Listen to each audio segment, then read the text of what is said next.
Oh, shall I okay. pin the main? Is there a way to pin the main? Ah, gotcha, yeah. It's like a gallery view, top right. Oh,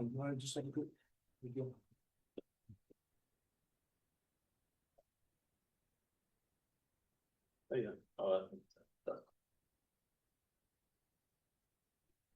sweet. That's it.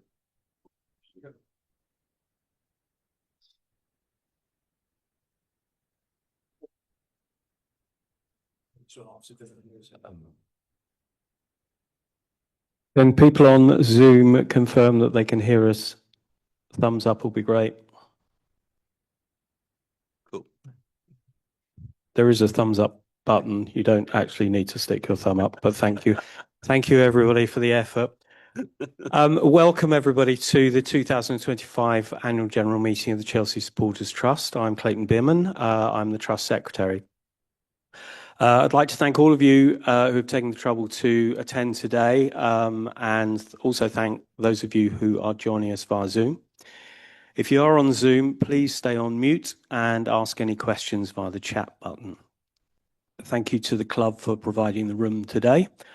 I'll just confirm, I know it's on the email that you all got, that today's proceedings will, in a couple of minutes, we'll get our chairman's report. Then there will be the secretary's report. I will then read through the motions from the board. I will then read through about the board elections. We'll then have a report from the membership secretary. We will have the treasurer's report. Then we will have any motions from the floor. That will be followed by our Q&A. And whilst I remind you, before that starts, if you have any questions, if you could please keep them as short and concise and to the point as possible, that would be really appreciated. Then we will have any other business. Just a couple of housekeeping announcements. The parking today should be free. So if any of you have had to pay, please refer to Paul afterwards, because we're referring back to the club. I don't know if Paul's actually going to pay you back himself, but we'll find out. And the other thing is that tea and coffee and biscuits are provided around the corner. So don't feel glued to your seats. We want to go through as quickly as possible. Please go and help yourself at any time.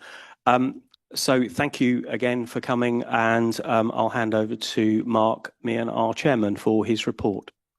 Thank you very much, Clayton, and good morning to all the trust members in the room, and good morning to all the trust members online.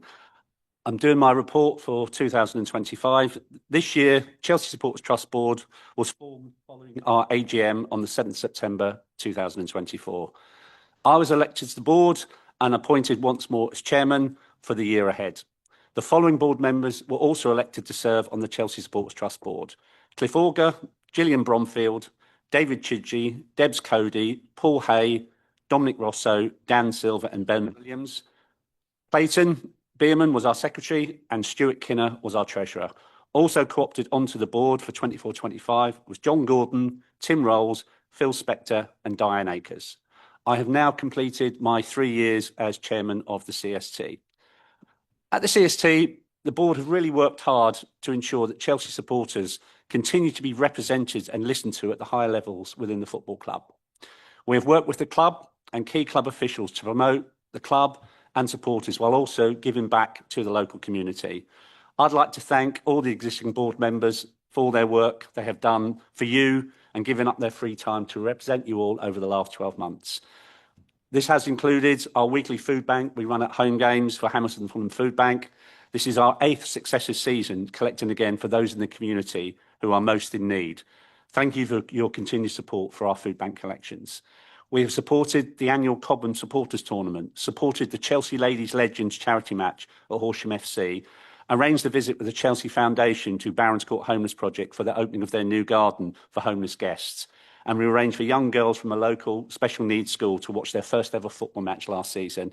And we have also relaunched the Chelsea Disabled Supporters Association after the Notts Forest home game last October. We've held regular events in the T-Bar as part of our Chelsea Heritage Partnership. We supported our over-the-line mental health scheme and with the Chelsea Foundation and catering partners Levy, some of the board members attended a Christmas lunch at Stamford Bridge last year to wait on tables and serve the Christmas meal and drinks for local homeless people. A very humbling but enjoyable experience for everyone at the CST that volunteered and brought some Christmas cheer to those that need it most. The Stamford Bridge Sleep Out is now in its 6th year, and last year the total of 30,000 raised was a record figure for Stoll and Barons Court Homeless Project. Well done to all of you here or watching online that either took part in the Sleep Out or donated to raise a fantastic sum of money. And thanks again also to the Chelsea Club officials this year that took part in the Sleep Out and was probably kept awake till about 3 o'clock in the morning from some of the board members here asking them plenty of questions. It's in here, so I'm not going to go through it, but I'd actually like to thank the 25 former Chelsea players who have lent their support, for the Stamford Bridge Sleep Out last year. Our relationship with the Past Players Trust and our relationship with former players continues to grow and grow. And thanks to those 25 players for lending their support to the Sleep Out. We also had the Wrap Up Warm campaign. It's hard to believe that a conversation between the CST and the Chelsea Foundation at Barons Court last summer grew into what I would see as a very inspiring campaign. Over £90,000 was raised for Barons Court and other homeless charities around London, and 4,000 items of clothing were donated. I think we were really pleased at the Trust, the way the campaign worked, and a big thanks to Laura Cordingley and Billy Nixon at the Foundation for their support throughout. At both ends of the campaign, we were able to pay visits, firstly to the hub in White City. If you know the White City, there's a drop-in centre run in partnership at Hammersmith Fulham Food Bank, and also to Barons Court Homeless Project, along with staff from Chelsea and the Foundation to distribute warm clothing, and the clothing donated also by Chelsea supporters was put to good use. Again, for anyone here or anyone I know donated, thank you very, very much. I was also very pleased to be invited along to the Barons Court project before Christmas when 3 Chelsea players from the first team came along and they donated clothes to the homeless. It was a remarkable evening. Thanks to Tozin, Levi and Marcus Bettinelli for coming along. The campaign for Wrap Up Warm was concluded at our Boxing Day home game with Fulham. Less said about that game, obviously, the better in the last 5 minutes of it. And the club kindly invited Barons Court Homeless Project CEO Michael Angus and a number of homeless service users to be their guests for the game on that day. And Michael emailed after the game and said this: "We had an amazing day at Chelsea Football Club. Our guests were treated like royalty and were thrilled. Thank you so much for starting this relationship with the football club and the foundation, which I hope will continue and develop into other areas." I'd also like to report that since August 2023, when Chelsea announced it was removing the full coach subsidy for away domestic travel, we have said regularly to the club that if they were unable to provide a coach subsidy to all away games, then games at least that are a long distance away or subject to kick-off times being changed at short notice by television, then some level of coach subsidy should be provided. So we were pleased last season for the Newcastle away game. After much lobbying, the club provided a subsidised coach to Newcastle. And if you've noticed this week, the club's announced a £15 coach travel to Manchester United and also £15 coach travel to Lincoln City. This is good news indeed for Chelsea supporters. Although the role of the Trust is to promote Chelsea Football Club and its supporters, one of our main aims also is to encourage the board at Chelsea to take account the interest of all Chelsea supporters. We look to cooperate with the club where possible, but we always reserve the right to criticise and challenge decisions that we don't think are in supporters' interests. We will on occasions therefore see things differently to Chelsea, but we want what is best for Chelsea Football Club. And just as importantly, we want what is best for the emotional shareholders, its supporters. Despite this being a new season and us being world champions on the pitch, there is still much more to do to be world champions off the pitch. There are still many Chelsea supporters concerned about many familiar issues. At the moment, and we've only got 2 hours today in terms of the questions, but I would say ticketing is the most fundamental issue for Chelsea supporters at this present moment in time. Whilst it's not always possible for us to give a running commentary of every discussion we have with the club, the CST has stressed many key points about ticketing to club representatives during ongoing dialogue in recent months. We have a new ticket provider and a digital ticket system, but there remains increasing issues about ticket availability, club membership, a virtual waiting room, loyalty point systems, ticket exchange scheme, ticket touting, away ticket allocation, ticket transfers, and poor communication on ticket availability. Very importantly, we continue to lobby the club on behalf of club members who have had the rawest deal in recent seasons. A 50% membership price increase and a reduced availability of tickets. When we were first made aware of the £60 True Blue membership, we advised the club that if you advertised that the new membership would have priority access, it would very likely create an impression that the buyers of said membership would believe they had some sort of priority and some sort of exclusivity. And there was a likelihood that the historic issues of the virtual waiting room under the previous system would be recreated if the majority of, this is an estimate, the existing 90,000 members under the old scheme bought a True Blue membership. So it appears that many supporters who have bought True Blue memberships on the basis that they thought they had a better chance of buying a ticket this season. We've advised the club that if they were also going to have a True Blue membership, it would be far better if it was capped or was exclusive to supporters with a high level of points based over perhaps recent seasons or based on some kind of loyalty system. If you do not cap the number of True Blue memberships, the benefits of priority window will continue to reduce and reduce. Members have paid a 50% increase for their membership, but no improved ticket prospects. We've been copied into many emails from club members who are strongly of the view that they have been misled on the membership offer.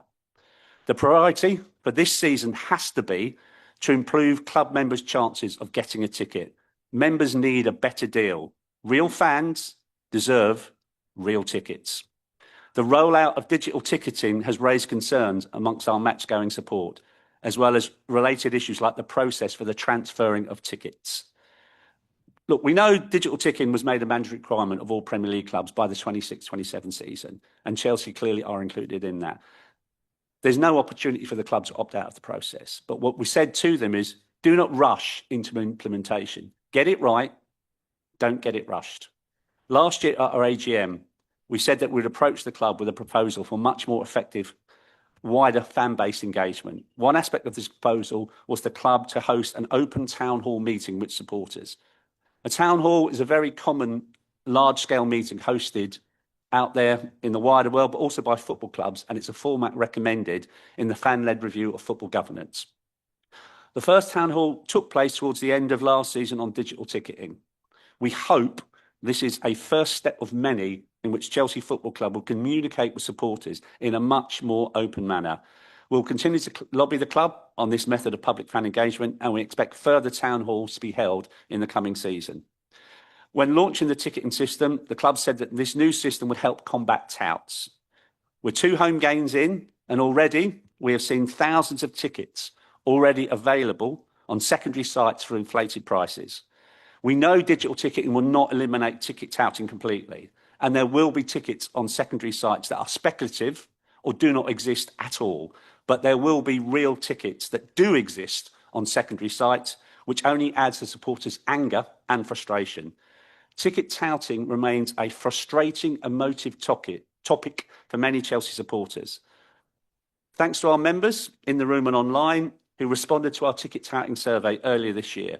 68% of you who responded said you did not have faith in Chelsea Football Club to combat ticket touting. We shared the findings directly with Chelsea Football Club. This has led to the club improving and updating its long overdue touting page on the club website and more communication about what they are doing to tackle touting with cancelled memberships and providing physical figures on memberships cancelled. But as we've seen this season, there is much, much more to be done.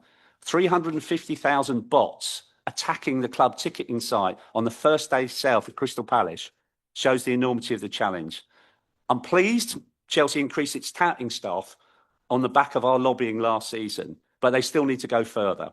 Some of the extra revenue from that club membership and the £90 million revenue from the Club World Cup victory could be invested in more staffing resources to greater tackle this serious issue and actually help with more greater communications as thoughts on ticket touting.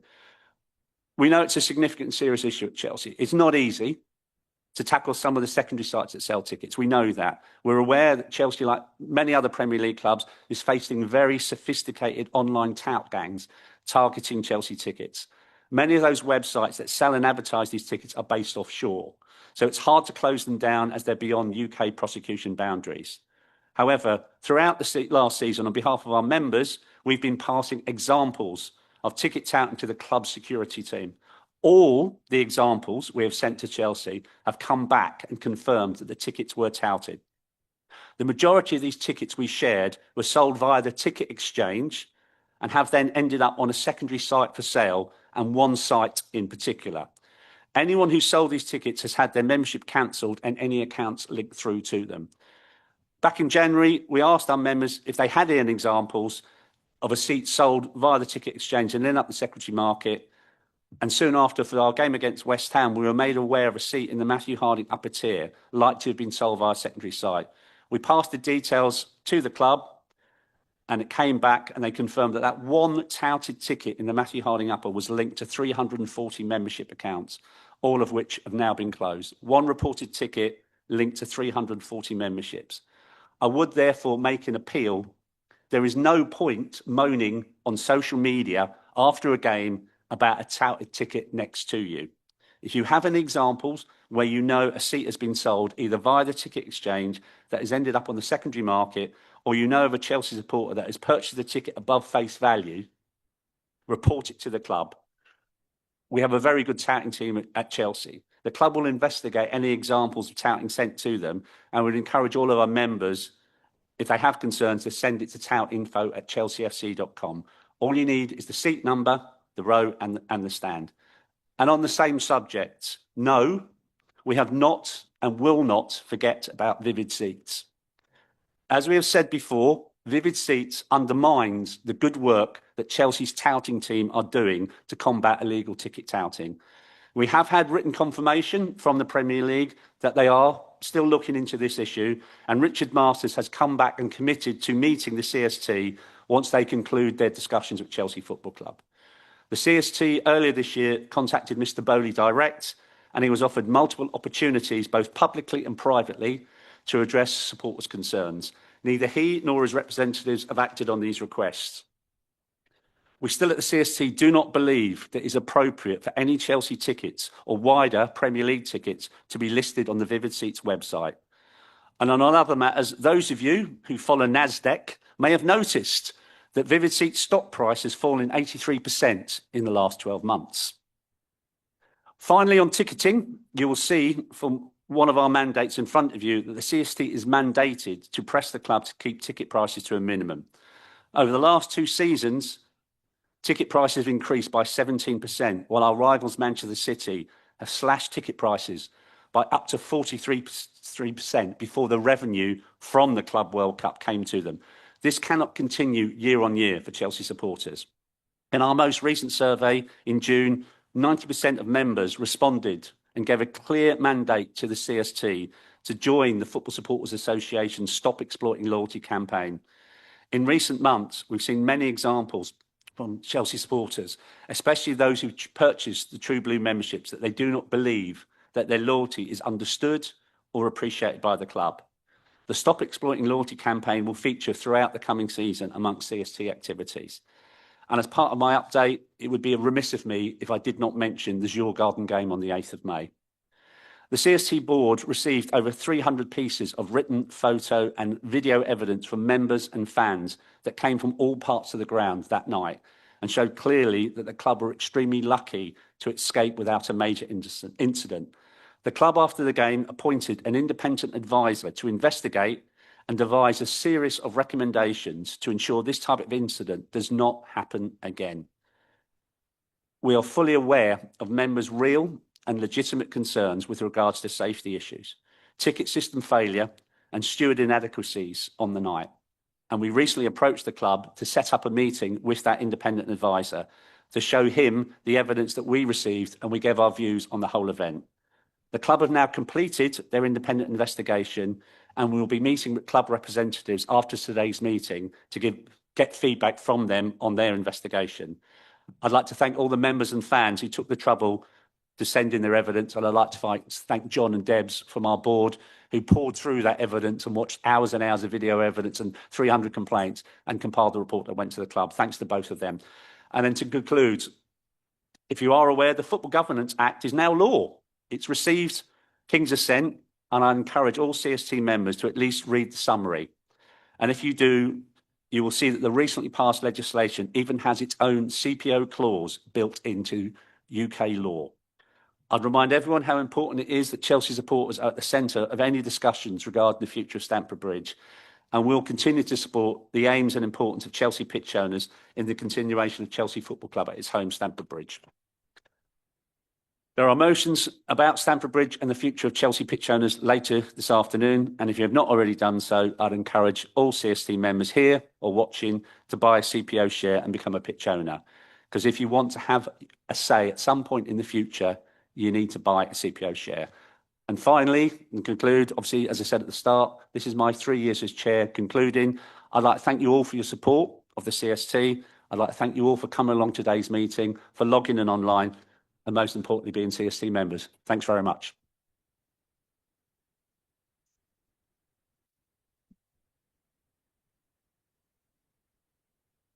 And just before we do move on, good afternoon. My name's Dom Rosso. I sit as vice chair of the Supporters Trust. Mark Meehan, over the last 3 years, has juggled so many different balls and worn so many different hats, not only as CST chair, but also as a representative on the Fans Advisory Board, and a variety of different roles he plays, and has done so with integrity and with Chelsea supporters at the very heart when maybe others haven't. And I genuinely am so proud to have worked alongside him. He has done nothing but worked his absolute socks off for all of us. And I genuinely think that this football club is a better place and a better organisation for Mark's input. So genuinely, mate, thank you so much. Thanks, Tim.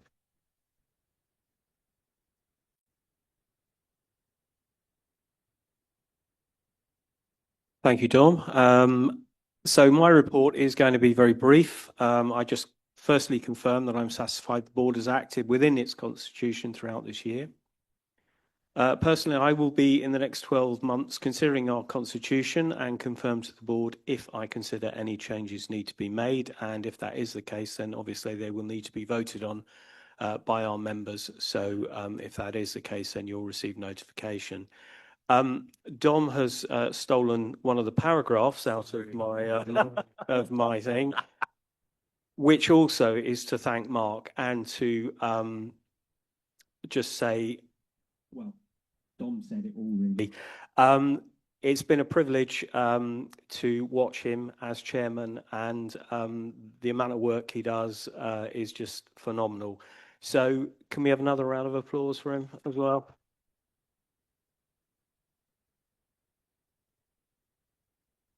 The next point I'd like to make is those eagle-eyed of you will note that our membership secretary, the man sitting to my right, Paul Hay, is not seeking re-election.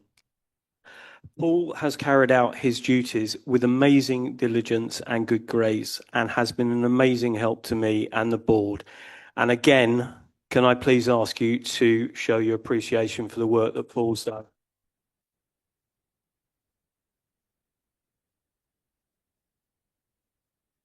Paul has offered to carry on with his duties as far as the membership is concerned, and I would highly recommend to the board, once it is elected, that he is allowed to do so.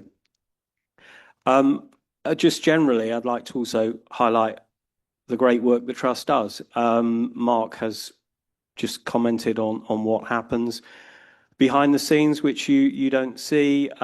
Just to reiterate, the roles on the board is voluntary, and a great deal of time and effort goes into running the Trust, which we publicise both on our website, newsletters and on social media. So again, thank you for your attendance today. What I'm going to do is I'm just going to read the motions. They have been sent to you and they will be on the website, so you can read exactly what those motions are. They're very similar to previous years.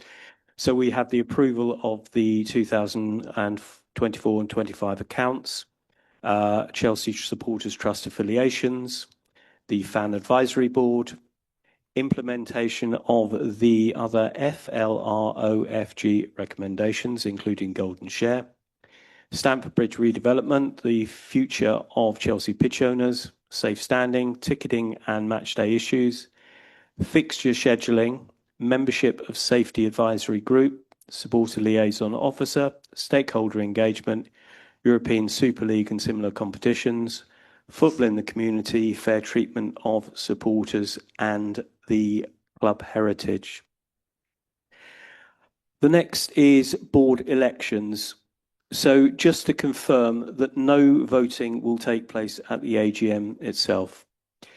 Instead, voting for both the board elections and motions raised, which I've just read at the AGM, will take place following the AGM. Voting will take place online through Survey Monkey from Monday the 15th of September, and members will receive an email containing a unique link to Survey Monkey, see if I can say it right this time, where they will be able to vote in favour or against motions raised at the AGM. The board elections will be contested as there are 12 candidates standing and 9 positions available. Individual positions on the board will be agreed by the board following completion of the election process. Voting will take place online for 2 weeks from Monday the 15th of September. By agreement of the candidates, the contents of the candidates' manifestos are their sole representations. The candidate manifestos can be found at Appendix 1 of the email which sent out this agenda.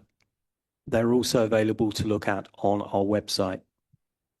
No manifestos will be read out at the AGM. However, should any candidate wish to clarify any of the contents of their manifesto, they will be given the opportunity to do so. Those standing for election to the board are as follows, and this is completely random order. Philip Spector, Liam Downer Sanderson, Daniel Silver, Debs Cody, Gillian Brumfeld, Ben Williams, Mark Meehan, Ruben Weston, John Gordon, David Chidgey, Cliff Auger, and Dom Rousseau.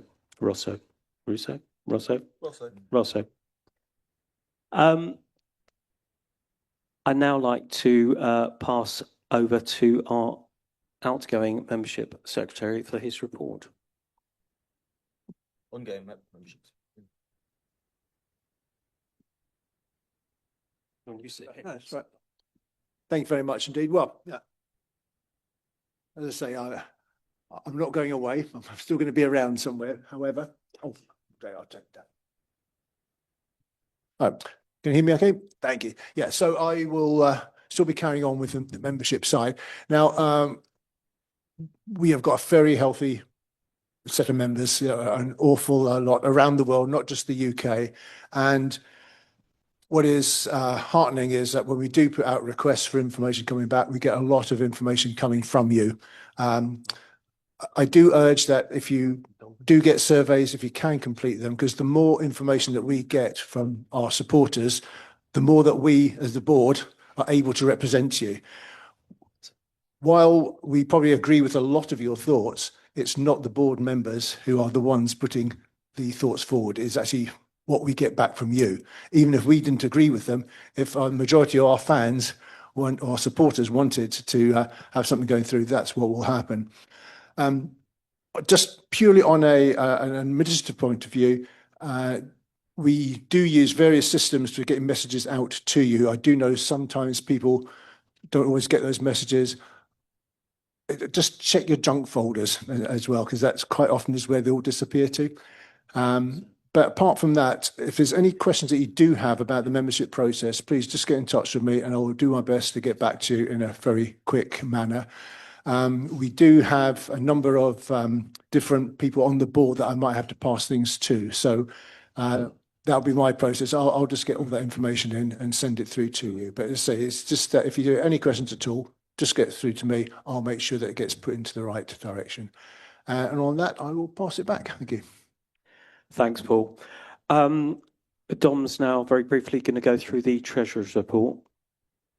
As an organisation which abides by financial conduct, we are bound to provide our financial summary for the year 24-25, Total revenue for year ending May 31st, 2025 was £26,702.46. Total costs were £1,611.51. Total cash in hand as of the 31st of May 2025 was £85,865.84. Thank you, Dominic Rosso. I'm now duty bound to ask whether there are any motions from the floor. No. You can go for a cup of tea. I won't take that as a motion from the floor. Okay, so this is the moment you've all been waiting for, which is the Q&A. And again, I reiterate, if you please keep your questions as short and to the point as possible. So we will take questions. Hand up. Please don't speak over each other. And Paul's going to come round with a microphone. Hold on. No. Hold on. No. You can buy a physical plastic home season ticket. Because someone I know bought it, Jackie from Scotland, who was on the UEFA scheme and all the rest. So it's more of a, if you fall under the club's exemptions list of. Yes.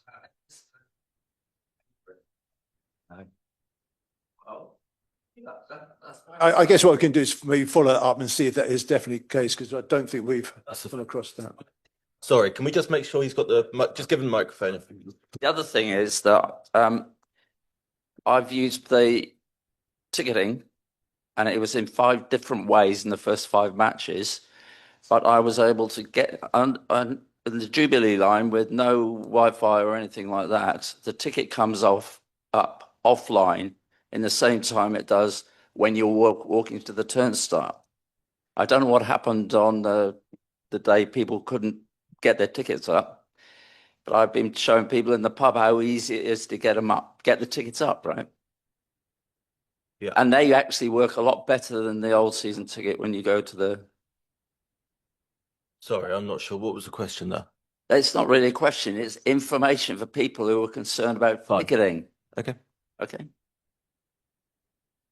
Mark, you were saying earlier about vivid seats.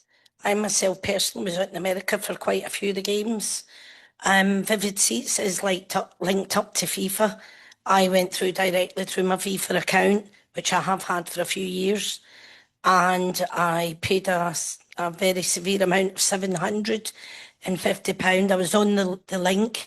4 minutes later, the tickets were sold out. They transferred me straight to Vivid Seats. I've been a season ticket holder for many, I will say 31 years now, Chelsea, home and away, and I go round Europe as well, as you guys know. And I'm not happy about it, but I don't know who Vivid, if it does belong to Todd Bully.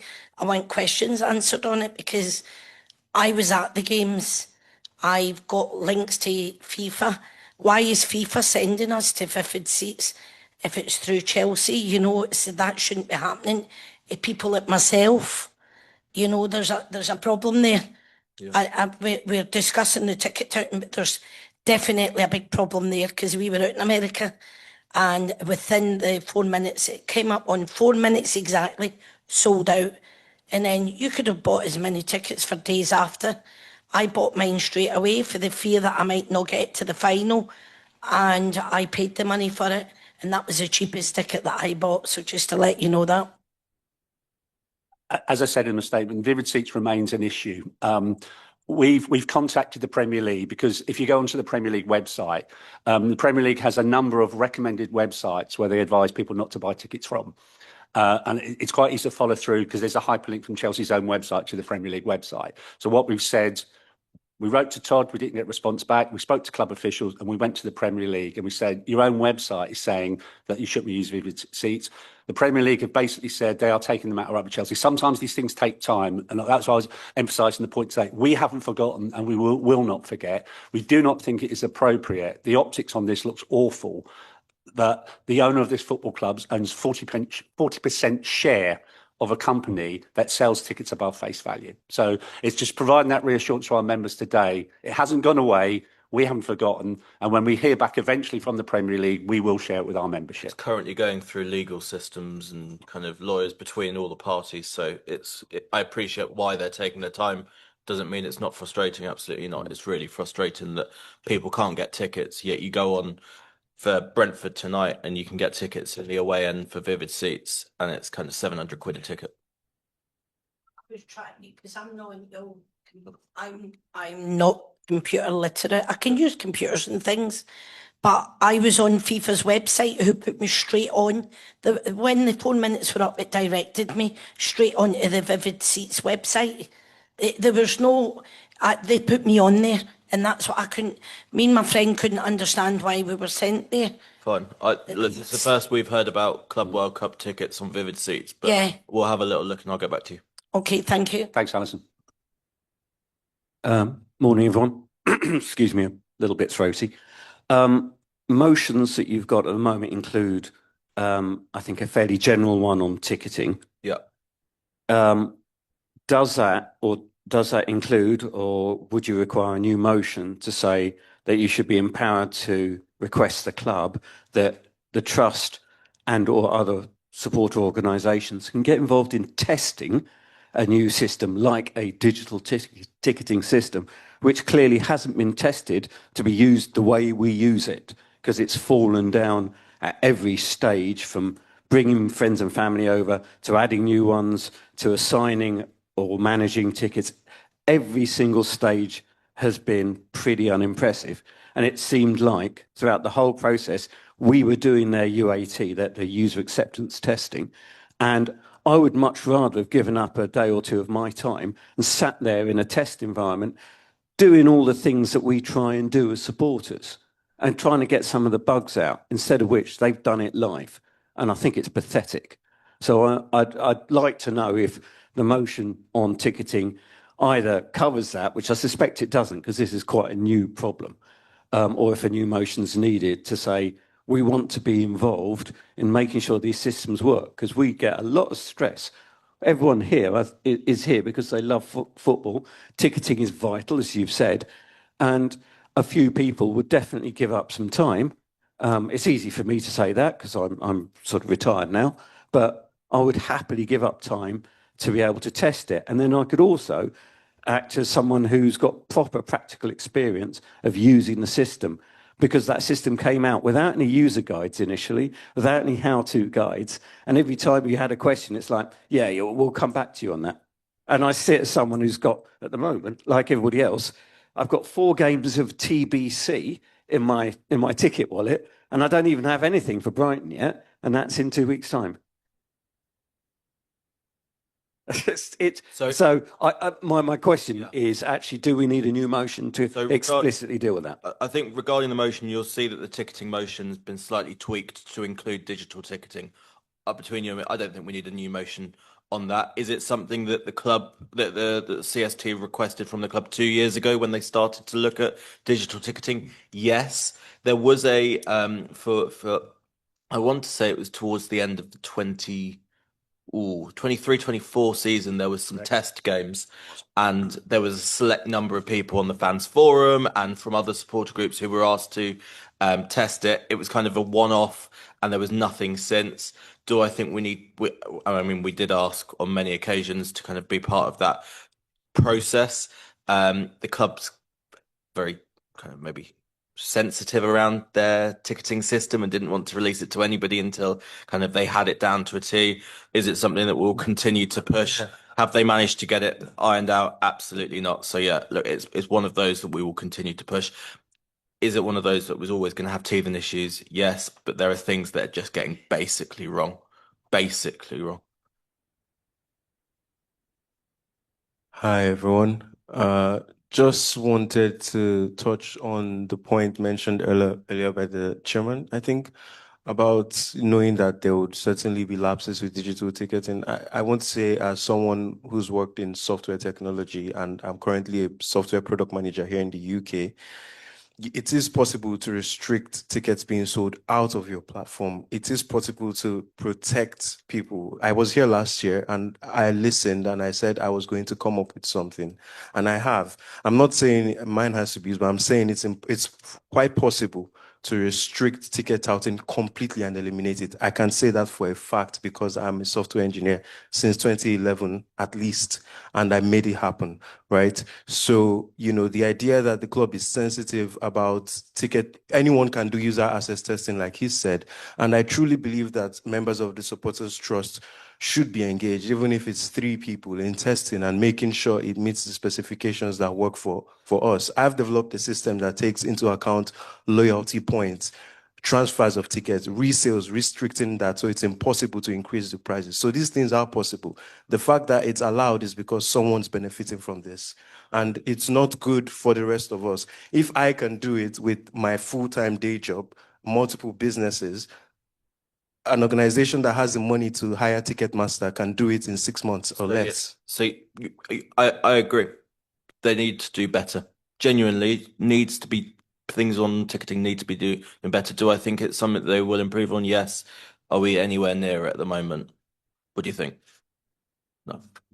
And again, the other thing I would add, and if you've got something, do send it in to us, but the thing I would add, the very simplest thing they could do relatively quickly, I would hope, is that anyone who has a membership, anyone buying a ticket, because the whole purpose of digital, how the club described it to us was like an aeroplane. So if you're running an airline, you don't let the plane take off and don't know who's on the plane. You know every single person on that plane. So again, to try and tackle ticket touting, that's how the narrative was. They want to know everyone in the ground. Yeah. And a very simple way of knowing everybody in the ground is anyone that's bought a ticket has some form of ID. Like there's good, as I said, there's good work being done by the tout team, but I have utmost sympathy towards them because no sooner do they close down those 340 West Ham memberships that were fake.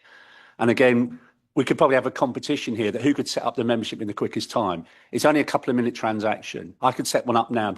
I could be anybody.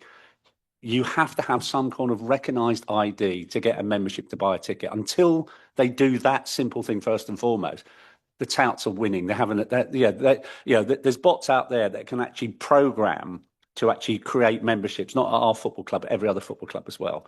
This is a major issue, and you've got to keep one step ahead of it. Otherwise, you're 2 steps behind. And one step would be, and I've said it to the club, I'm old enough to be grateful for the Mayor of London to give me a free travel pass each year, but I have to prove who I am each year. And that's a very quick, simple online transaction. And I don't think there's less than 40,000 people in London using that pass. It's probably greater than that number with the population of London. We've got 40,000 people coming to our ground every other week. Surely we could have a simple system in place that you've got to produce some kind of ID to buy a ticket. Just to take a couple from the online chat, I think these can be gone through quite quickly. How many members Chelsea have? We know for years it's always hovered around that 90,000 mark. We have asked the club for updated figures on this. We await a response. Anything else on that? No, the only thing I was going to say is the Football Supporters Association has provided sort of like a guidance document for all support organisations about the very minimum amount of information you should get from a football club, otherwise it's considered bad practice. And one of the things the Football Supporters Association have said is what they see as bad practice. And if you want to have a structured dialogue, which we like to think we have with the football club, clubs should not ignore requests by supporter representatives, provide information in an open, transparent way on number of memberships. We still don't know how many members actually we've now got under the new system. We'll keep asking. And then just a second question from the Zoom chat. What's the CST's view on the new refund process for tickets that are sold on the ticket exchange? Well, I would start by saying it would help if there was some strong communication to all supporters about what the refund is, because there might very well be people in this room that don't realise the system has changed. And they changed the policy online in about July. And unless you are... sad like me. I was going to say sad like me, but yes, sad like me and Dom, and looking on the ticket policy on a frequent basis, you wouldn't know. There was no actual communication to all season ticket holders and to members saying, as from this date, we think the ticket exchange is a brilliant concept, an absolutely great concept. If people can't get tickets through one route, they might get tickets through another route. But so the people put their tickets up on ticket exchange were told, if they'd read the policy, they'd get a refund at the end of this season, or put it towards the cost of next season. Well, actually, it's your money. So it's now been amended, but I haven't looked in the last week unless you have, unless the policies change again. There's 3 refunds now throughout the season. I think it's November, March, and the end of season. Yep. Yeah. But no dialogue with supporters to tell them that. And people actually looking, they have no idea what I'm talking about. So the ticket exchange scheme has changed, but there's been no proper communication. And I don't think that's acceptable. And I must add, that is only an addition that the club introduced, as the initial plan was for them to have no refund option at all, and it was all going to be credit within your account to buy on future cup tickets if you were a season ticket holder, or buy on tickets if you're a member, or spend on the Chelsea website in some capacity. And then through lobbying that we provided the club, and we gave the club, and we said, this isn't right, this isn't fair. If I'm selling my ticket, that money needs to be refunded into my account. The compromise was 3 windows across the season rather than instantaneously, which it has been forever. John Sturck, True Blue member. The way you can improve your chances in the queue for the new VWR is even easier than it was in the last VWR. And if I can spot it, then it must be paradise for the software bots that the touts are using.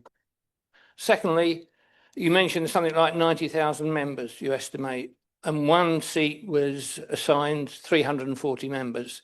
So I'd maintain that the vast majority of those 90,000 are fraudulent. Yesterday, the Champions League tickets, home games, went on sale to members. I got mine straight away. This morning, there are still hundreds of tickets available. So where are all the loyal members? Why aren't they buying those tickets that are still there if there's 90,000? Yeah. So I'm going to show you something so you can actually see that. yeah, That's the Crystal Palace. That's the Crystal Palace game. yeah. That's Yeah. Crystal Palace game. I don't. As I said, it's an estimate. I don't think we have 90,000 members. I don't think we have 90,000 members. But we've never had in writing a physical figure, so it's a verbal estimate figure we give. We may not have even had 90,000 members, but I'll bring it back to the FSA good practice. So we will keep asking. I think it's really important about being open and transparent to supporters know how many actually members are there. I've said to the club, I think we could have anything up to 20,000 fake ID memberships. Now, I'm not perfect. I'm human. I make mistakes. I get things wrong. Now, if I'd got that wrong, I'd like to think the club would say back to me, Mark, no, you're talking nonsense.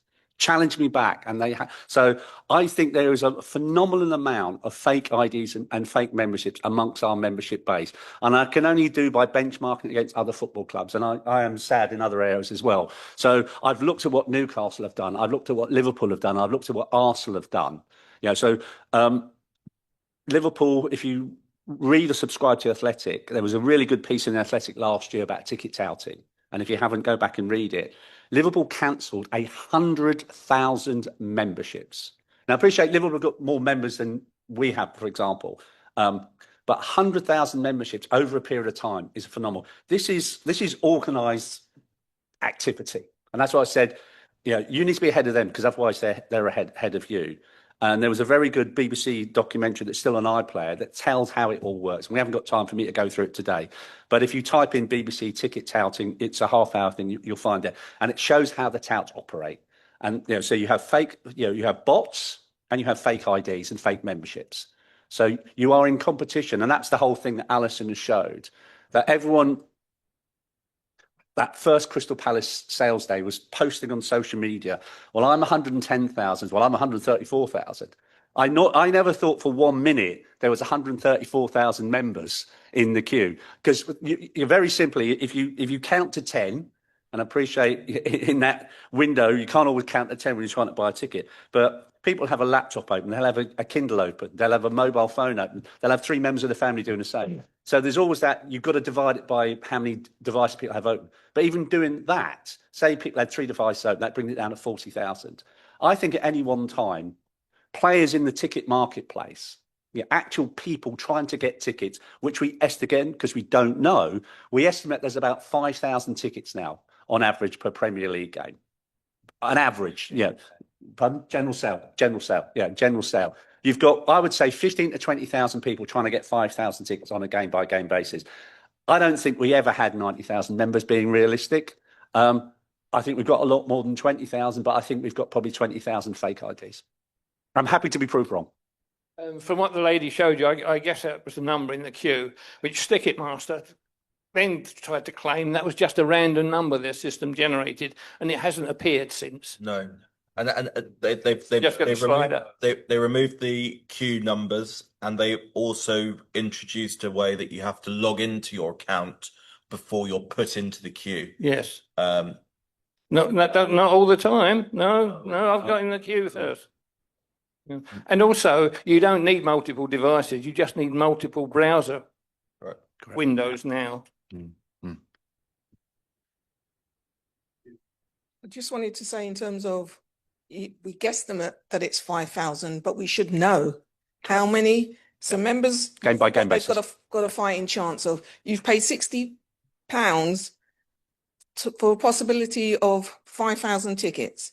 5,000 times 19. Are you going to actually get a ticket for the season? I agree. Transparency. Yeah. I'm on the fans forum, and that was one of the questions I asked, and the answer I got was it's confidential. Yep. I asked how many members tickets, how many hospitality, the sort of breakdown. It's confidential. And we know why it's confidential, because if they ever release the number of the actual split of season ticket holders to member tickets and hospitality tickets, I think there'd be significant disgruntlement. Again, I'll repeat, I'll give some more what the FSA says. What items should never be off the table when you meet with your football club? Clubs sometimes cite commercial sensitivities when failing to disclose information to supporters that would enable a constructive dialogue on ticket matters. We consider this bad practice, and there's ways around this in generally confidential matters. So, if you use the fan advisory board, for example, I can't disclose a lot of things because I sign a non-disclosure agreement so that other members of the fan advisory board. You could have a situation where we even signed a non-disclosure agreement with the football club, and they share that information with it. So at least then we know, and so then we can sort of like start thinking and how we approach this if we know there's X number of memberships and X number of tickets. But at the present moment, we can only guess. Because again, there's a really good map in the stadium. Our capacity is 40,044. And there's a map in and around the stadium of each stand with the amount of tickets in each stand. So you can work out how many tickets are in each stand, how many tickets are season ticket holders, because you know what parts of the ground are season ticket holders. And you begin to form a picture. That's where we've probably got to, it's about 5,000 general admission. But it would be good to know the exact number on a game-by-game basis. I've got friends who couldn't get season tickets because they work weekends, etc. So they used to be able to get tickets as members, and they can't. To the last 2 seasons, they've been unable to get tickets. And you know that East Upper to the right-hand side, West Lower to the Shed End side, those are now hospitality tickets for Rose and Ball. Those used to be members' tickets. Correct. So that's why I asked how many members' tickets and how many hospitality tickets, because it's this hospitality that's taking over the members' tickets. Yeah, and they've given an assurance that this season there were no Additional more tickets taken from members' allocation to the hospitality or Club Chelsea allocations, but the damage has been done. And what really stings is when you stand there and the tickets haven't even been sold. And so that was a huge push that we've done. And to be fair to them, most games now are pretty much, especially the first 2 games of the season, have been properly sold out, as they should be. But there were games last season where there were kind of rows and rows just unsold tickets. And not quite. What, this season? Our capacity is 40,044. It's actually increased this season. Our capacity has gone up from 40,022 to 40,044. I'm sorry, but that 22 is actually in the away section. So our capacity, unless we're now counting properly, our capacity officially, and this is, around the stadium, there is maps that now say 40,044. And again, I've counted. The 22 are in the away section. But we have not had a 40,044 or 40,022 capacity since Liverpool at the start of 2 seasons ago. Now, I accept there'll always be a little bit here where you have a wider segregation depending on the away fans. But we're 300 south of a 40,044. Yeah. And I think, to be fair to the club, for the first 2 home games, I think hospitality has sold better than it has, and it's got better over the last 12. They're selling more, demand and supply. I actually think the area that's not selling is official resellers, because someone else is selling it. So that was one of the reasons why the club went from 7 official resellers this season down to 2, and then now they're doing the rest themselves. But those 2 official resellers, if those tickets don't sell, they're at arm's length. There isn't enough time for the tickets to come back and go to members. So there's one thing that we continue to lobby the club on: an empty seat is nil revenue. Yeah. Let's just take 2 questions from the Zoom, and then we'll come straight back. When trying to buy a bundle of tickets for the 4 women home games at Stamford Bridge, it was impossible to choose seats until we complained over the phone line, and we kept being offered seats we didn't want. But if you buy individual seats, you can. This is ridiculous. Can't the club change this? We'll make a note and make sure that that's looked into. And then a follow-up question to Vivid Seats. Do the Premier League not have questions to answer regarding Bowley's shareholding in Vivid Seats? Surely it should have come up as part of their due diligence and part of the 22 takeover. It's an extremely fair comment, and the Premier League are currently working with their legal team to look into this. And as Mark said, we won't allow that to die and to be kicked into the long grass. Hi, gents. In terms of, you talked about the hospitality tickets before. Obviously, if Chelsea are going to continue to be successful on the pitch, the board, depending on how they're going to feel it, might increase the hospitality ticket. Is there any, say, concern that you might have if they're going to increase the amount of hospitality tickets so members then can't get more tickets? So, for example, West Lower, there's going to be more tickets going for hospitality, or East Upper, for example, going for hospitality. Because from what I've heard from a few supporters, they're a little bit concerned that if they can do it for like one small section of West Lower, they're going to do it for another section, depending on, for example, if Chelsea win the Champions League, they might go, oh, we'll profit on this and increase the hospitality numbers. I absolutely. If I'm honest, I'm surprised we haven't had the day where they're trying to sell a hospitality package with me and the Matthew Harding Lower. Come and experience the true Chelsea atmosphere amongst the Matthew Harding Lower season ticket holders. It's a total possibility. I know Liverpool tried to do it and put a section of hospitality in the Kop, so you can get the real Kop atmosphere-ish. And they had full backlash and reversed that a number of years ago, but anything is possible with this. What I would say is, for this season, the club have committed no extra hospitality. And what they've also said is, if hospitality does not sell, that's the previous point, the important part about maximising capacity. What they have said, if for certain games, and we saw it last season when we had those games that all seemed to be on Monday night at 8:15, if hospitality does not sell, it will go back to general admission. If it does, that's the unanswered question. When does the window close? Back to being open and transparent again. So for this season, the club have committed, in the conversations we've had with them, no extra hospitality. So it may be rearranging deck chairs in gates 1 and gate 7 of West Lower and gates 1 and gate 7 of East Upper for the Rose and Ball. What seats they actually choose, but there is no extra hospitality for this season.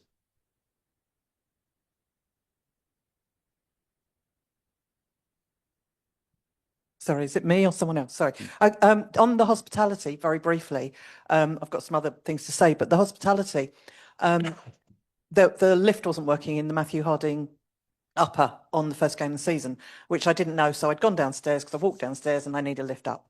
And so they had to walk me through what used to Tamblins and what used to be Drake's. It was about 3 minutes before kicking off again for the second half, they were both, I've never seen them so packed, and I've been to big things in there. They were both packed with people who are clearly hospitality. I don't know where those people sit.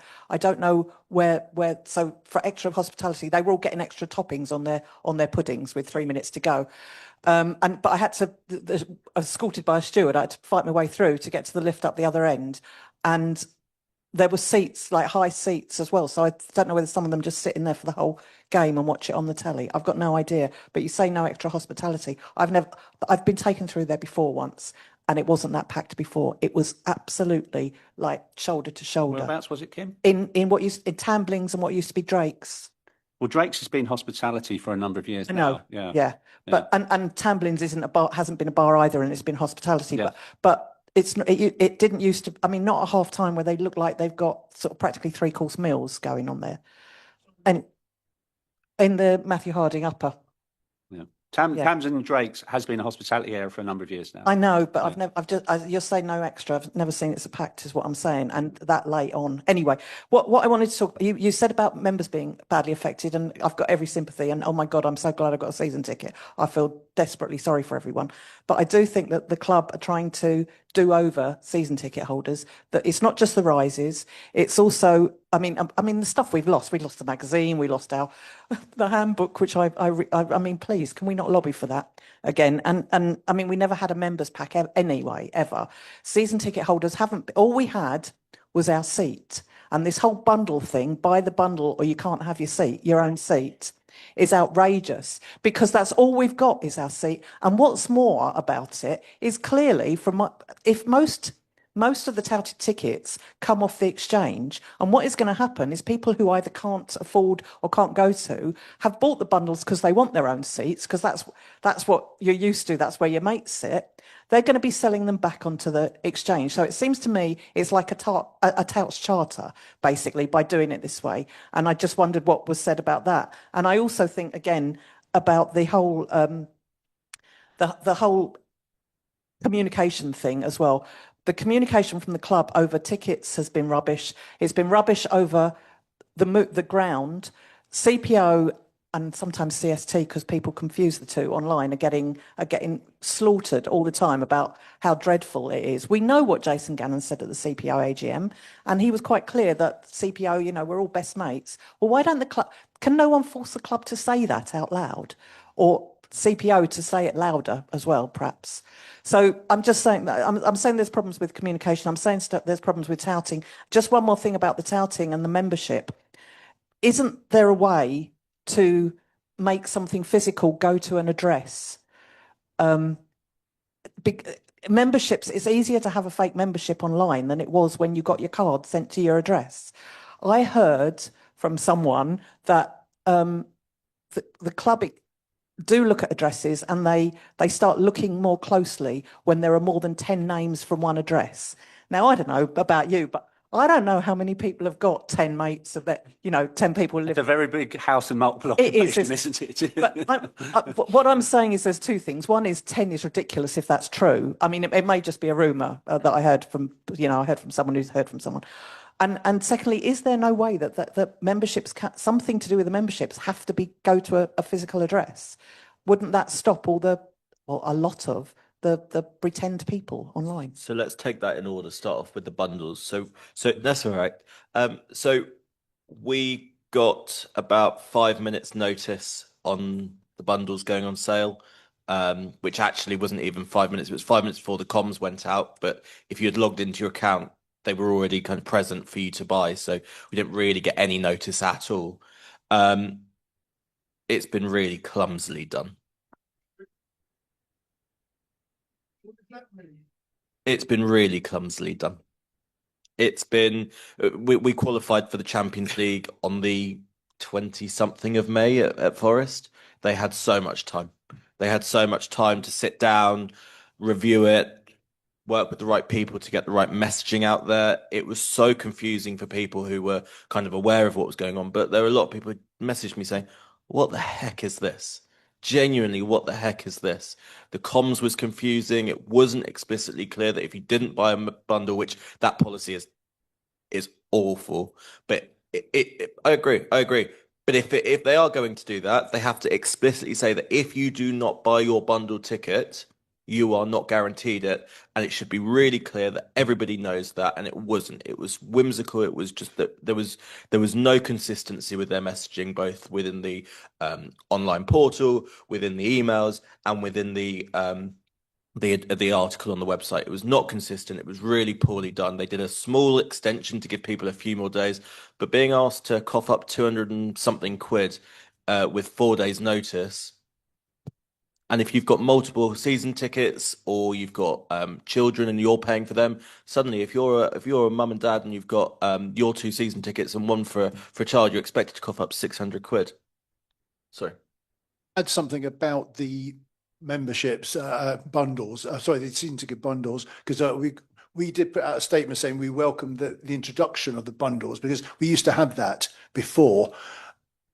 What we weren't endorsing is the fact that, okay, you could have your bundle if you wanted all 4 matches and probably got a bit of a discount because of it, but it wasn't to say that we couldn't then have our own seats individually if we wanted. It was just a way of being able to get all 4 seats all up front because we were going to buy all 4 anyway. But it was more a case that I know some people said, well, why have you endorsed these bundles? Well, we endorsed the bundle because we thought that in effect was a good idea. So we went back to how we used to have it before when we were in the Champions League. You could have that, but at a discount. But the fact that it's been really clumsy. How they then put it, the fact that we can't then get our own seats individually. We definitely weren't for that. Yeah. This could have worked a lot better than it has, picking up on Dom's point about when the draw was made. When it comes to tickets, with demand and the mismatch between demand and supply, you're never going to please all of the people all of the time. But you could have pleased a lot more people than you actually have done. You could have had a longer lead-in time with the communications plan. The first home game isn't until the end of September. I would have put tickets on for Lincoln and others before we even got into the sort of season ticket or mini season ticket for the Champions League.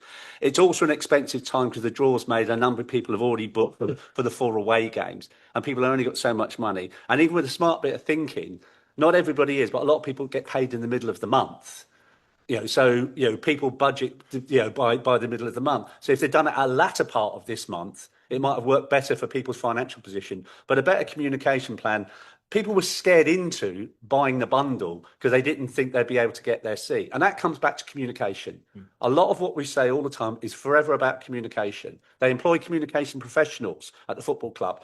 Communication should have been a real key part of this message. I said, you're not going to please everybody, but you could have pleased a lot of people sort of saying, opt in and opt out. If you want all 4 tickets up front, opt in. If you want your ticket and your individual seat on a match-by-match basis, opt out and we'll sell it to you on a game-by-game basis. That's your season ticket holders done. Then you have the opportunity. What you could have done for members, as I said, we don't know exactly, but we estimate there's 5,000. You could have, even if you were tight for time, you can say for certainty there's 5,000 tickets that go to members. So you could have had a similar conversation with members to begin with and sort of say, if people want to initially opt in for that, if there's anything left over game by game basis, if any season ticket holders don't take up their 4 games or their individual games, you're then left with more tickets to sell. That wouldn't have taken long to do. And that's a conversation my daughter said to me in the space of half an hour.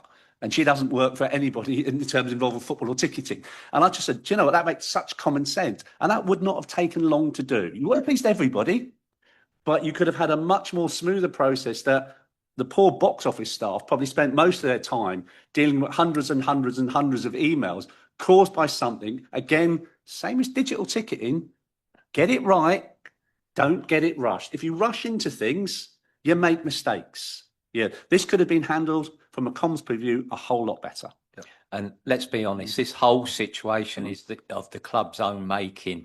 I mean, I've just written down a list of things that they've implemented over this summer. There was a price increase, as we all know. There was a new ticket policy. There was a concessions reduction for the percentage that seniors get off for their tickets. There was an age change for seniors. There was more reductions for young people, which was a good thing. The digital tickets came in with the app. Ticketmaster came in. The ticket exchange was changed. The new membership packages were changed. Is it any wonder that they bucked things up royally? To be honest, I mean, it's there. It's there for everyone to see. They tried to get too much done in too short a space of time, and they've completely overrun. And during this whole scenario, They let the guy that has been the ticket office director of 20 plus years leave. He handed in his notice and left at the end of July. Now, all these mistakes that are being made at the moment, love him or hate him, Graham Smith would have been on top of all those things, and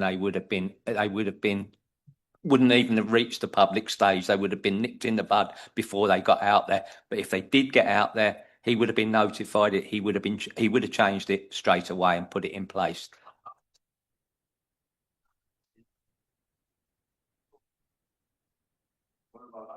Microphones, please. Graham had already left by then, Steve. He'd gone at Yes, the end but of they July. apparently they tried to get hold of him for his advice. No, he was out of the country. Yeah.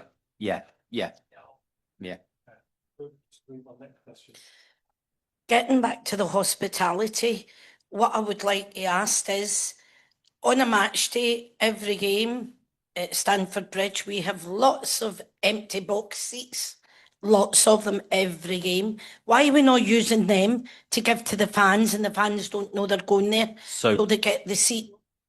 Because I think now, I'm in Matthew Hart and Lauren, Block 11, and I'm always looking up, and I always think, in Todd Booley and the Chelsea one, it's never full.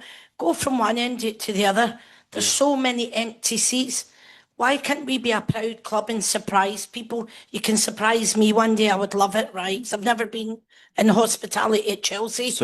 But I've got my gift of having both home and away. So with the so with the boxes, like I agree, it always is annoying when they're empty seats. I think the club would say that the boxes are sold at the beginning of every season, sold out to clients, sold out to companies, and they can then do as they wish with those seats.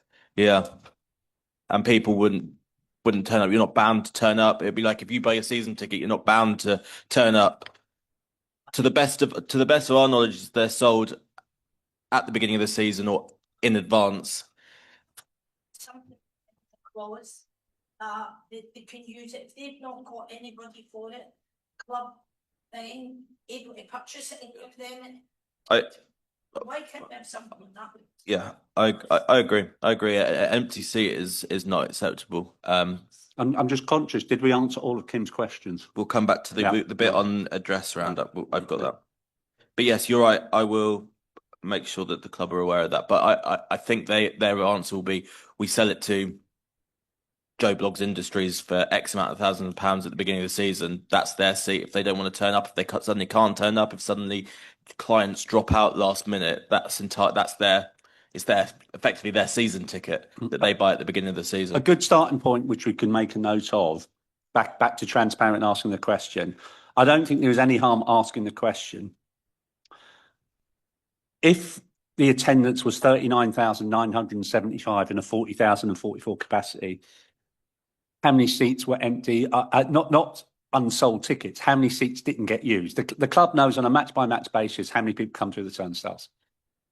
You know, to be fair, before Graham Smith left the club, he had a spreadsheet that monitored that on a game by game basis. So Graham knew every single Premier League game, every cup game, how many people come through the turnstile. I think we just need to ask that from a transparency point of view of the club. Yeah, which we do at the moment. No, the club's official declared attendance is obviously how many people come through the door and how many people buy tickets. But what we're asking is how many people come through the door. It's a different figure. Yeah. And again, that's not persecuting people because people can get ill, people can work antisocial hours. But it comes back to our friend the aeroplane again. If there's one positivity of the new system then, is if there's 40,044 seats and we're averaging 39,975 on an average game, the club will know very quickly what part of the stadium no one ever sits in. Because it's hearsay and there's no evidence, but it might be actually true. We've been told by one member that the person they sit next to for the last 20 years have never been to a game. Question on online. Is there any update regarding stadium redevelopment? No. Cool. Right. Ramsey again. So slightly following on from something you touched on there, which is when they sell tickets.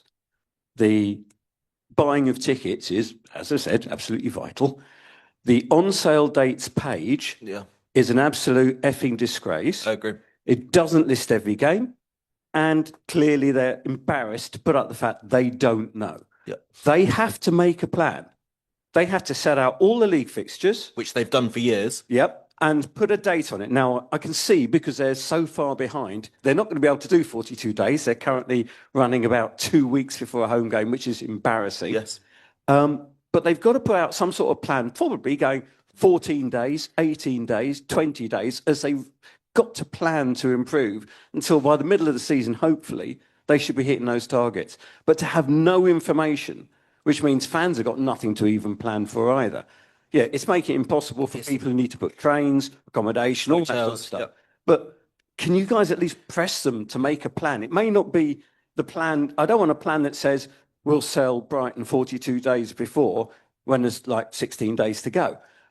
But make a realistic plan and try and stick to it. Yeah. Rather than the absence of information, you've touched on it so many vile. times, the absence of information until they spring something on you just shows they're firefighting. And they've got to step back and formulate plans and do some proper project management because it's a shambles. I totally agree. I totally agree. It's this. Yeah, the ticketing at the moment. I mean, last weekend they spent all weekend making sure people's loyalty points were right for the Man United sale on Monday, and they still failed to get half of them right. And it's it genuinely doesn't fill me with any joy. You look at Lincoln on Monday not being sold on loyalty points. Is that really the rationale that they've given to people?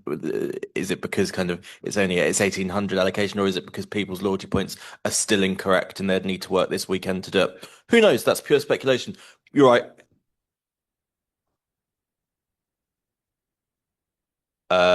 It's 5 per game. I think it's 5 per game. 5 points per game. It is out there, Chris. Yeah, it is somewhere. But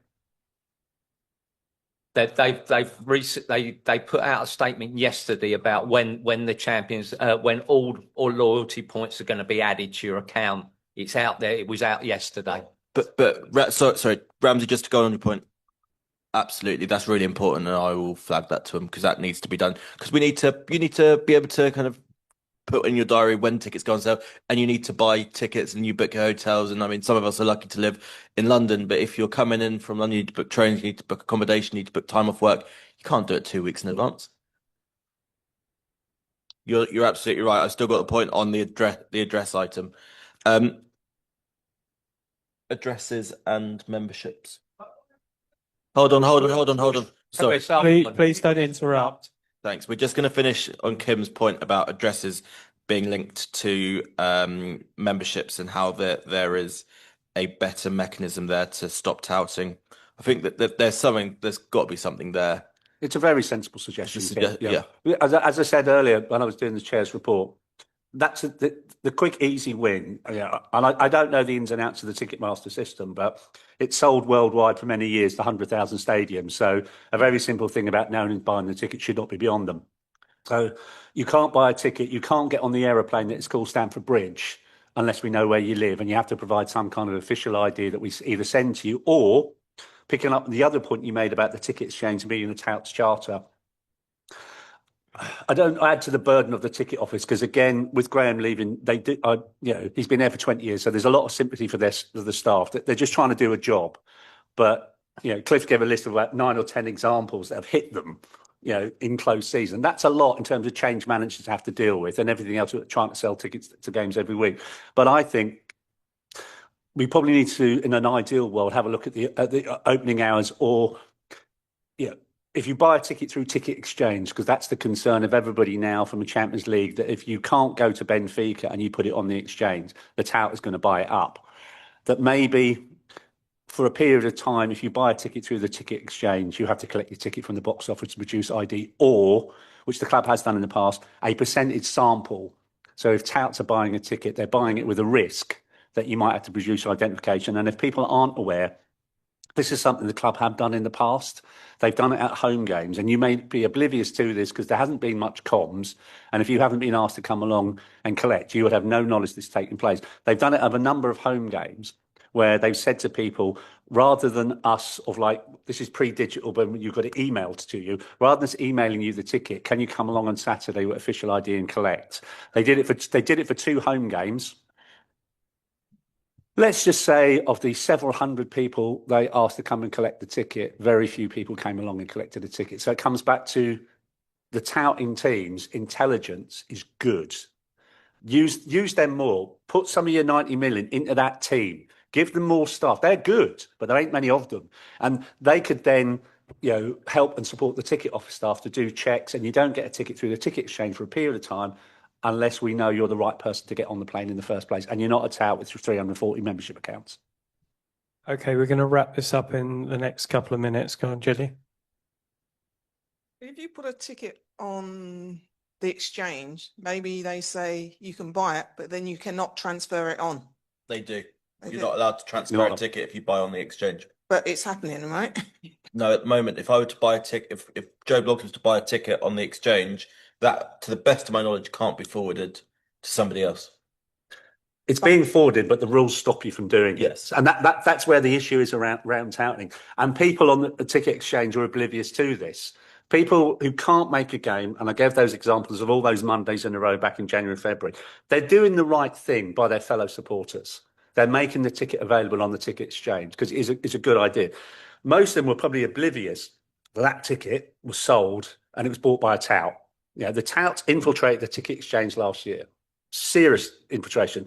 Can't say for certain how big they are this year, but I already know of 2 home games and 2 examples of touting. Yeah. So people are doing the right thing, but aren't aware that their ticket's being transferred on by a tout to someone who is actually innocent in this. And I think that's quite important as well. People are spending £300 to buy a £30 ticket in the family section, perhaps through their desperation to watch their team play, or they've always wanted to see Chelsea play, and clearly they're not going to get a ticket through the traditional routes, and they might be here on holiday, and they're just so desperate to see the team play, and they buy that ticket. But they're a victim as much as anybody else. They've been taken for 300 quid for a £30 ticket, almost where we need to get to, and it will take a while back to communication again. You create an environment for anybody, not just you notice next to you that someone's paid 300 quid for a ticket. Actually, the person that's bought the ticket is confident enough to then say, after the game, I'm not about stopping people watching Chelsea play. After the game is gone, they then notified Chelsea that they sat in seat number, row number, and then let Chelsea's ticket tout team do the rest. And that comes back a comms page. Like buying Borussia Dortmund, Dom and I approached the club 2 years ago. And we said to the club, at Borussia Dortmund, what they do, and that's an 80,000 stadium, by the way, to tackle touting. They know it goes on, and Borussia Dortmund do a strong communication plan to visitors of Borussia Dortmund. They say to them, if you have paid over the odds for your ticket, no questions asked. This is pre-digital, it was paper tickets then. Leave the ticket in a ticket bin that were dotted around the stadium, and we'll do the rest. You can now do that digitally and say, have a drop box on the club website, drop the information on the club website on the tout page, just need seat number, row number. And I said, we've got a great tout team, there's just not enough of them. They get results. Microphone. These people turn up and they bought one of these tickets for £300 and they turn up at these stands with a child. How does Chelsea deal with them people? Because if I was a child and I'm being turned away, I'd be devastated. And they've got the proof they've bought it. Does Chelsea try and accommodate them? My understanding. I'm just going in perspective. No. It's a really good point, Alison. It's tugging at the heartstrings of what happens when a parent. That's why I said these are victims as well. Yeah. Someone innocently or unknowingly. If you're over here on holiday and your kid gets a chance to watch Chelsea play, and you buy 2 tickets in the family section, and you find out they've been touted. I can't say for certain, but I think the ticket office have tried to do what they could, and if it would have been easier in an unsold out game. It's a bit harder when most of the games are close to selling out, but it's hard, isn't it? Because they have to say no sometimes. That's really hard, and I think that's what it comes down to. And I don't know what the communication is because I'm not present at the conversation. But actually saying to people, look, we're really sorry what's happened because they're a victim in this as well. Creating that climate to say to people, if you've bought a ticket above face value, tell us afterwards and we'll do the rest. And we're not at that stage. We're a long way from that. And that's why I said earlier, the appeal, don't go on social media and moan about it. Actually take the trouble to write into the club. Now, people might say, that's not my job as a Chelsea supporter. That's Chelsea's job to find out how the tickets are. Do you know what? It's all of our job. The more we work in collaboration on this with the club, we are losing significantly at tickets out. They are way ahead of the club. This is so well organised, and that's why I mentioned earlier the BBC documentary. It's fascinating watching it for half an hour and seeing what they use it on the basis of Oasis tickets, because that's the biggest scandal in recent years around ticketing. But seeing how it operates and people explaining to you how tickets get sold, how the bots operate, what they do on these sites. And again, I'm not criticising anybody because it's an emotional thing, tickets outing. But people are posting things on social media and saying, oh, Seat Pick has got 7,000 tickets at the moment for Barcelona game. No, they haven't. What Seat Pick do is they do a scrub of every single tout website. So there are tout tickets on there, but it's probably about 2,000, not 7,000. It's every site together. And as I said earlier, in our bit about touting, there is one particular site that any ticket we've given to the club in the last 12 months that's been touted, livefootballtickets.net. Every single example we've given, bar one, all came through the ticket exchange, and every single one of them was sold on that website.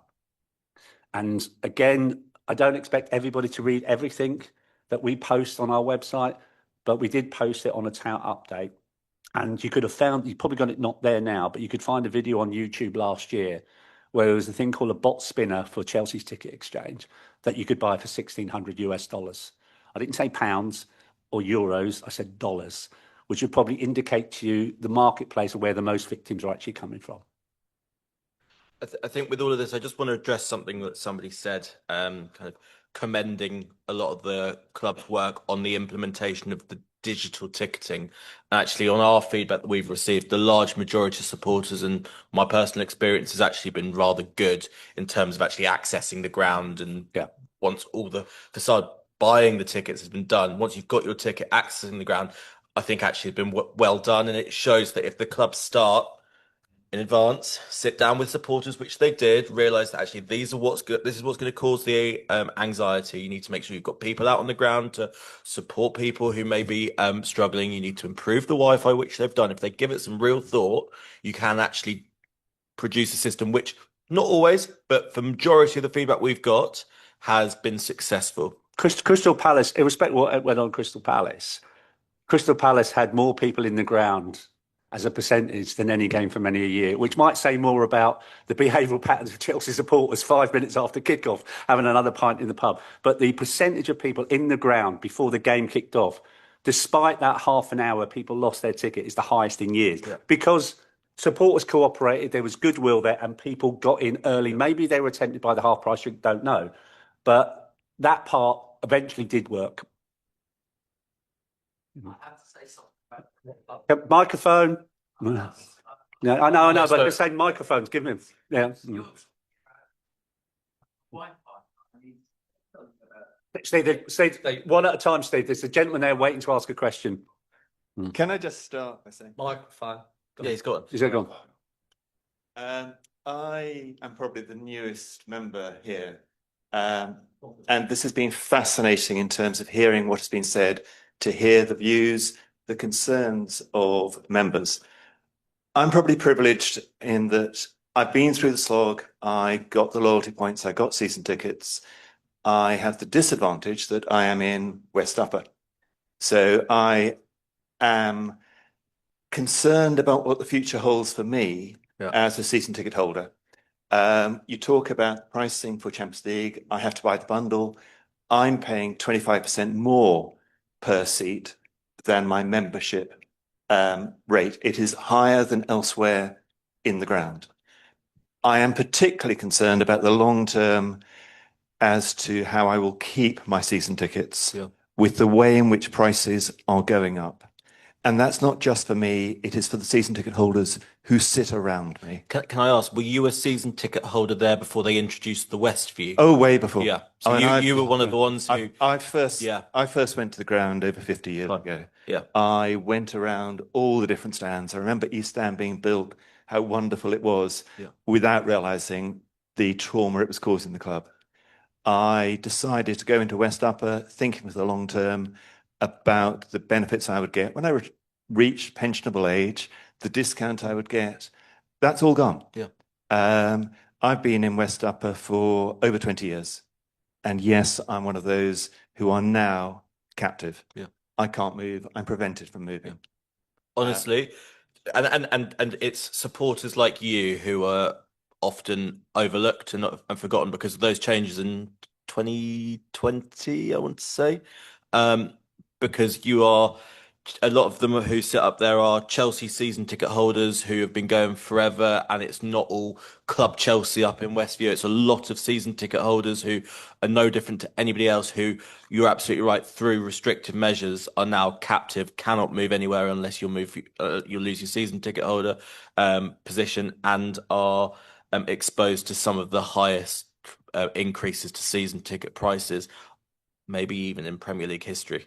Especially over the last 5 years. I think there's probably worse to come that where I sit, I'm lucky. I've got a seat. I wouldn't want to swap, but I would like to save money, and I would be prepared to move elsewhere because it is a costly exercise.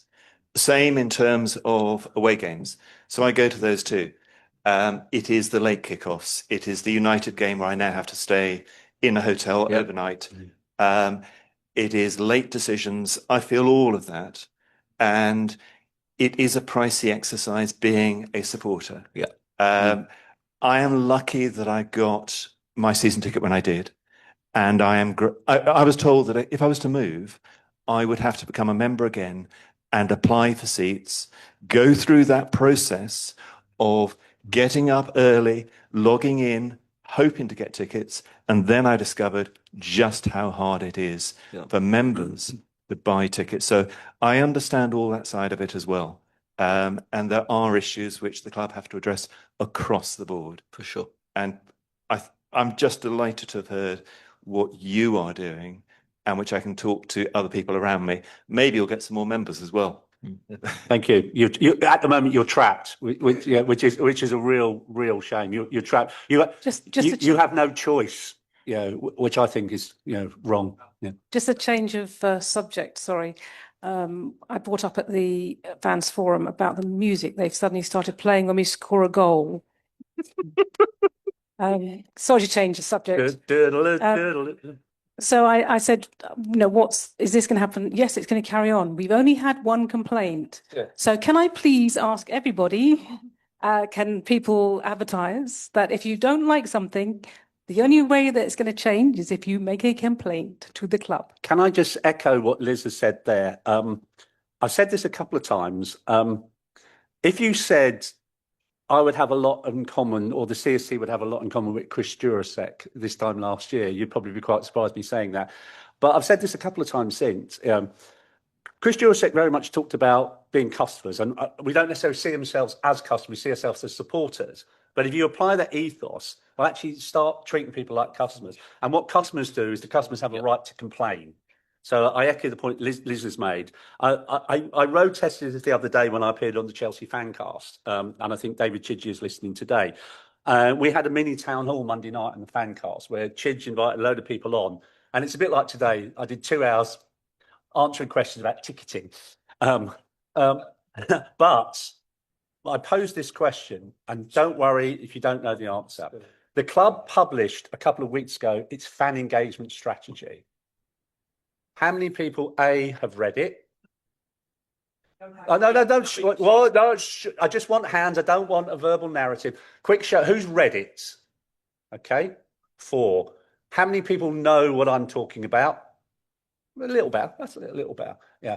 In the club's fan engagement strategy, which is on the club website, it's a fan engagement strategy. It's the club's document about how they engage with us. Yeah, there's some good stuff in there. It's worth reading. But on page 22, it talks about, and we've got an expanding and growing support service team. We've got some good people in support services. You can make a complaint as a supporter. You can complain about anything, and you get a response, or should get a response, within 10 working days from receipt of your complaint. It might have been a bit more tricky recently for those who wrote in about a Crystal Palace ticket. And I just think you are, to quote Chris, you are customers, and your customer, you can complain. And if your complaint isn't resolved, you can go to the Independent Football Ombudsman.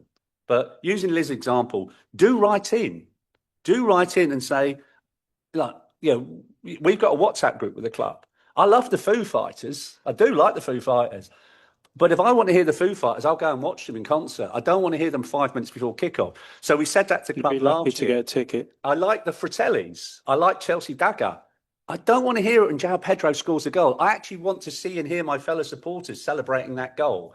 But, the club probably said, oh, it's Cliff Auger, it's Mark Meehan, it's Dom Rosso again. It's not. We're representing you. It's you. You have the right as a Chelsea supporter to write into the club and say anything you want that you're not happy about. And the more that you do, the better. I mentioned Djurgården, an extreme example, but an example nonetheless. I didn't mention Legia Warsaw, but the club responded promptly on both of those things because the supporters exercised their right as a customer and complained. And the complaints were so significant, they had to act. So as much as I love the Fratellis, I don't want to hear them. I appreciate some people might. So it comes down to choice at the end of the day. But if you don't want to hear the Fratellis, the only way you can express is to tell the club by writing in. We have 2 minutes left, so just final point here. I worked for British Airways in IT for 38 and a half years. Lift the mic up. Oh, there you go. I worked at British Airways in IT for 38 and a half years. Now, when they said about digital ticketing, they said they'd improve the Wi-Fi, right? But I never use the Wi-Fi. I can get the ticket up. I got the ticket up in the Jubilee line, miles underground, not using Wi-Fi. It came up offline within the walking distance from me to you to get in the stadium. I've opened the app up that late every time. They said they would improve the Wi-Fi. No, never ever used it, never needed it. My point is, you don't need Wi-Fi where they said they needed it to do the ticketing. You do not need it. Yeah. It's quick. It's just as quick as using a plastic card, except it works better on the turnstile. Yeah. So if the ticket's already loaded up, yes, you don't necessarily need Wi-Fi. But if you don't have the ticket loaded up, which many people wouldn't have pre-planned, having good Wi-Fi means that you can then load it up, and they have improved the Wi-Fi. And actually, my experience, I'm not sure about yours, mine has actually been, I mean, I never used to be able to sit at half time and message the WhatsApp group, whereas now actually it's been pretty good. I mean, I even was able to get a video to load at half time. So my experience for Wi-Fi has been, yeah, I think that's just a behavioral shift. Okay, can we now bring this section to an end? Thank you very much indeed. If everybody's raised a question here or online, if there's anything following on from what's happened today, email secretary@chelseasupporterstrust.com and I will pass it on to the board when they're elected to discuss, and we will get back to you. Moving on, we have one final thing, which is any other business. Just one for me here.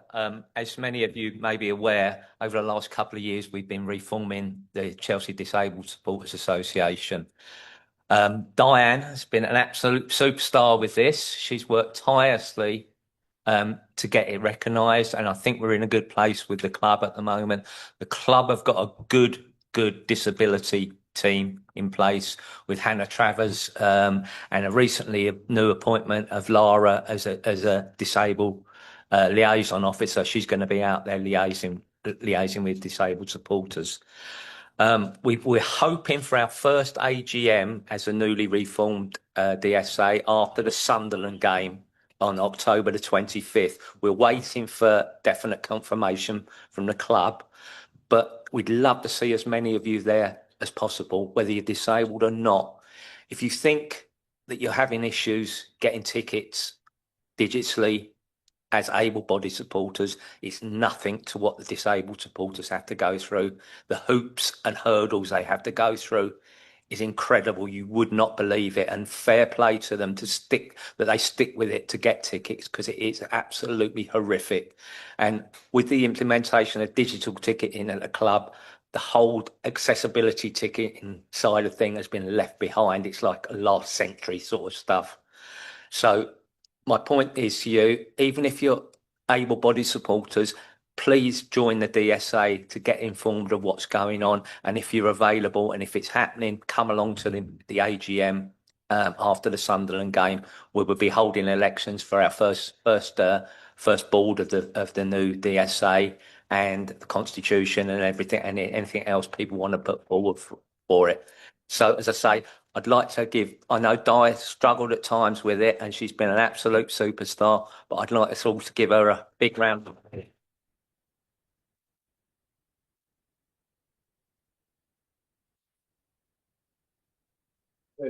Perhaps you could tell everybody how they can join this. Well, it's not formed yet, Pete. Yeah, it's So but there is. once we've had, sorry, Cliff, once we've had the original meeting, then it'll be formed. But thank you for raising that. You can sign up to it, Pete. There is an email address that we can give you to be signed up to it in its initial stages. But as Clayton rightly says, after it's formed, then memberships will be kind of cemented after that. So yeah, I mean, we can put out an email address for people to get to know what's going on. Just send me a message and I'll get you on the list. Yep. Cool. If there's nothing else, I'll bring the meeting to a close. And again, once again, thank you very much indeed for attending and everybody online.